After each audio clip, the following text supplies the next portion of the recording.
America में अब राष्ट्रपति डोनाल्ड ट्रंप द्वारा आयात कर में बढ़ोतरी के बाद के परिणामों को लेकर हो रही प्रतिक्रिया दिन प्रतिदिन तीव्र होती जा रही है।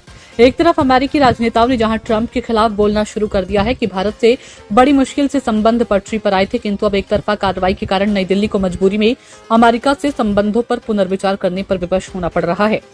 अमेरिका के पूर्व राष्ट्रपति माइक पेंस ने तो कहा है कि भारत पर 50% का आयात कर लगाकर ट्रंप ने अमेरिकी कंपनियों और उपभोक्ताओं दोनों को तबाह करने का आत्मघाती कदम उठा लिया। अमेरिका के पूर्व मंत्री और मौजूदा सांसद प्रधानमंत्री को सलाह दे रहे हैं कि उन्हें ट्रंप की इस हरकत से घबराकर कोई फैसला नहीं लेना चाहिए। यही नहीं, मजे की बात तो ये भी है कि जिस अधिकार यानी IEEPA अर्थात international emergency economic power act के तहत राष्ट्रपति ट्रंप राष्ट्र हितों की बलि चढ़ाकर अपने निजी हित और महत्वाकांक्षा की पूर्ति के लिए मित्र राष्ट्रों के खिलाफ ही आयात कर बढ़ाते जा रहे हैं। उसके दुरुपयोग को रोकने के लिए अमेरिकी अदालत में अपील कर दी गई है और फैसला इसी सप्ताह आने वाला है। अदालत के फैसले के संभावित प्रतिकूल होने की स्थिति पर ट्रंप ने अपनी बौखलाहट में यहां तक कह दिया कि यदि उनके टैरिफ अधिकार IEPM के खिलाफ फैसला है तो अमेरिका को बहुत ज्यादा आर्थिक क्षति हो सकती है।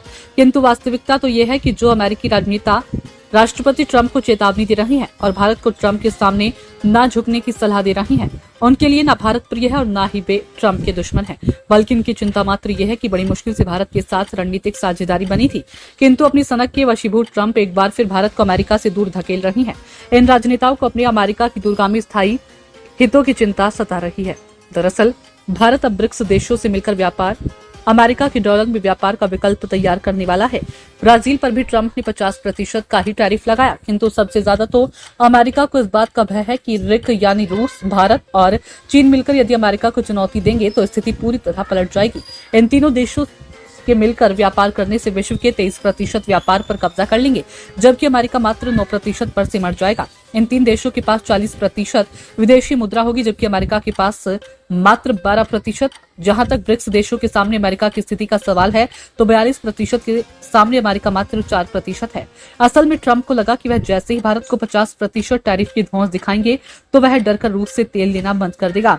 भारत ने ट्रंप को ठेंगा दिखाते हुए अपनी स्थिति स्पष्ट कर दी। अब न तो रूस से व्यापार कम होगा और न ही अमेरिकी शर्तों पर अपने उन क्षेत्रों में प्रवेश पर अमेरिकी कंपनियों को घुसने देगा जिसे वह संरक्षित क्षेत्र मानता है। अभी तक अमेरिकी भू राजनीतिक हित यही था कि वह भारत के माध्यम से चीन को नियंत्रित करेगा, लेकिन अब जब भारत खुद ही अमेरिकी नीतियों से तंग आकर चीन के नजदीक आने को विवश हो गया तो इससे बड़ा अमेरिकी कूटनीति को और क्या झटका हो सकता है। अभी ब्रिक्स और रिक का इतना विस्तार होगा कि अमेरिका के लिए ही मुश्किलें बढ़ने वाली है। इसी संभावित स्थिति का आंकलन करने के ही भारत स्थित चीन के राजदूत ने बड़ी दिलचस्प टिप्पणी की है। बदमाश इंच भर बढ़ जाने के बाद मील भर बढ़ना चाहता है। चीन की टिप्पणी तब आई जब चीन ने SCO में प्रधानमंत्री मोदी के जाने का स्वागत किया और उम्मीद जताई कि रिक अमेरिका को उसकी औकात दिखाने का सफल प्रयास करेगा। बहरहाल अब अमेरिका में ही राष्ट्रपति ट्रंप घिर चुके हैं और वहां के राजनेता अपने ही राष्ट्रपति को भारत से संबंध खराब करने के लिए जिम्मेदार ठहरा रहे हैं, क्योंकि उन्हें नई विश्व व्यवस्था की आहट स्पष्ट सुनाई दे रही है। ट्रंप ने तो कान बंद कर लिए क्योंकि वह इस आहट को सुनना ही नहीं चाहते, किंतु दूसरे अमेरिकी राजनेता भारत की अहमियत समझते हैं, इसलिए उनकी घबराहट स्वाभाविक है।